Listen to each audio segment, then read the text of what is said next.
শাঁখের কড়াতে আপনাদের গতকালই আমি বলেছিলাম যে ওপার বাংলায় যা কিছু হচ্ছে এপার বাংলায় কিন্তু তার সরাসরি প্রভাব পড়তে বাধ্য।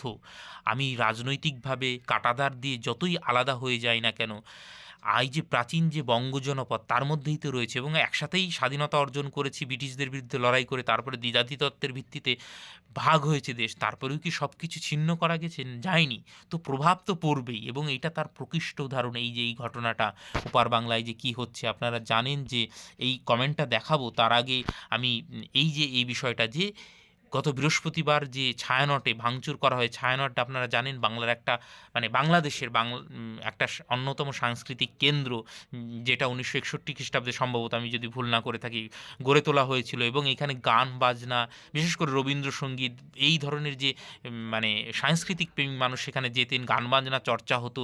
এবং এখানে দেখুন এই যে ছায়ানটের যে সমস্ত হারমোনিয়াম বাদ্যযন্ত্র ছিল, তবলা ছিল, সমস্ত কিছু ভেঙে দেওয়া হয়েছে। এবং জুলাই অভ্যুত্থানের সময় আপনাদের মনে থাকবে যে জলের গান, বাংলাদেশের একটা বিখ্যাত ব্যান্ড, তো তারা কিন্তু যাদবপুরে এসেও গান গেয়েছে, শুনেছি খুব সুন্দর গান গায়। সেই জুলাই অভ্যুত্থানের সময় তার বাড়ি তছনছ করে দেওয়া হয়েছে, যত প্রাচীন বাদ্যযন্ত্র ছিল সেগুলো ধ্বংস করে পুড়িয়ে দেওয়া হয়েছে। তো এই যে, এবং এই ডটগুলো কোথায় কানেক্ট করছে আপনারা ভালো করে খেয়াল করুন, যে এই তালিবান শাসন আসার পর আফগানিস্তানে কিন্তু গান বাজনা ব্যান্ড করে দেওয়া হয়েছে। তো এই যে যে দুটো ডানপন্থী দল যেই দিন প্রধান বিরোধী দল এবং ক্ষমতাসীন দল হয়েছিল, সেই দিনই কিন্তু এই পশ্চিমবঙ্গের আকাশে এই যে বিষ বাষ্প সেইটা কিন্তু ছড়াতে শুরু করেছিল। এবং এর থেকে কিন্তু রেহাই নেই। মানে এই যে যেই যার মধ্যে পড়ে গিয়েছি আমরা, সেইখান থেকে কিন্তু বেরিয়ে আসা কিন্তু খুব টাফ। এবং তার পরিপ্রেক্ষিতেই এই যে কমেন্টটা, এই লগ্নজিতা এবং তার যে ঘটনা ঘটেছে তার পরিপ্রেক্ষিতে কমেন্টটা আপনি শুধু দেখুন। আজ লগ্নজিতা জাগমা গাইলে সেকুলার গানের দাবি জানিয়ে ঠ্যাঙাতে আসছে। কাল লগ্নজিতা সেকুলার গান গাইলেও ঠ্যাঙাতে আসবে। পরশু লগ্নজিতা গান গাইলেই ঠ্যাঙাতে আসবে। তরশু লগ্নজিতা গান গাইবে না, তবে তার মুখ দেখে উম, দেখা যাচ্ছে বলে ঠ্যাঙাতে আসবে। মানে কোন দিকে ইঙ্গিত করছেন বুঝতেই পারছেন, মানে হিজাব পরার কথা, মানে মুখ ঢেকে বেরোতে হবে। তো এই যে যে জনমানসে একটা মানে সামাজিক নির্মাণ হচ্ছে, এবং দুটো একদম মানে ধর্মের লোক দুই দিকে মেরুকরণ হচ্ছে, এইটা কিন্তু মানে যত ভোট এগিয়ে আসবে এবং যত হবে, এই বিষ বাষ্প কিন্তু আরও আরও ছড়াবে এবং আমাদের সবাইকে প্রভাবিত করবে। এবং সবার শেষে দেখুন, আরেকটু পড়ছি, সেটা আপনারা দেখে নিন।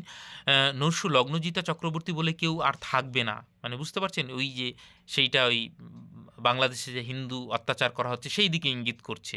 তাকে হয় ধর্ম পরিবর্তন করে আরবি নাম রাখতে হবে, নয়তো তাকে গনিমতের মাল হয়ে যেতে হবে। মানে বুঝতেই পারছেন কোন দিকে।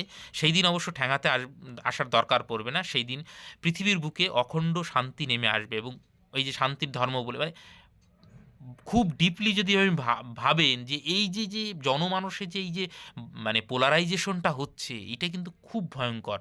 এবং মানে সেইখানে কাকে গালাগালি বা দিচ্ছে এইখানে আপনি দেখুন। সেই অখণ্ড শান্তি নামিয়ে আনার উদ্দেশ্যে বাংলা, ভারত তথা পৃথিবীর তথাকথিত সেকুলাররা অক্লান্ত পরিশ্রম করে যাচ্ছে। মানে এই যে সেকুলারদের প্রতি, আচ্ছা সেকুলার বলতে কি বোঝায়? সেকুলার তো এখন একটা গালাগালি হয়েছে, যেই সময় একটা সময় ছিল হারমাদ একটা গালাগালি, এখন সেকুলার বলতে গালাগালি। সেকুলার বলতে কিন্তু যাদের বোঝানো হচ্ছে তারা প্রকৃত অর্থে কেউ সেকুলার নয়। কেউ নিরপেক্ষতার কথা বলে না, ধর্ম নিরপেক্ষতার কথা, কোনো একটা সাইড নিয়ে কথা বলে। কিন্তু তারা নিজেকে সেকুলার বলে বলে আজকে সেকুলার একটা গালাগালিতে পরিণত হয়েছে।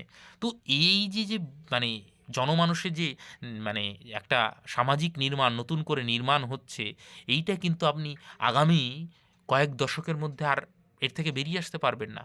এইটা কিন্তু একদম পশ্চিমবঙ্গের আগামী ভবিষ্যৎকে নির্ধারণ করবে, আপনার জীবনকে প্রভাবিত করবে, এবং এর কুপ্রভাব কিন্তু সকলকেই ভোগ করতে হবে। তো যাই হোক, যখনই যাই দেখুন না কেন, যদি অন্যায় হয় প্রকৃত অর্থে তার প্রতিবাদ নিশ্চয়ই করুন।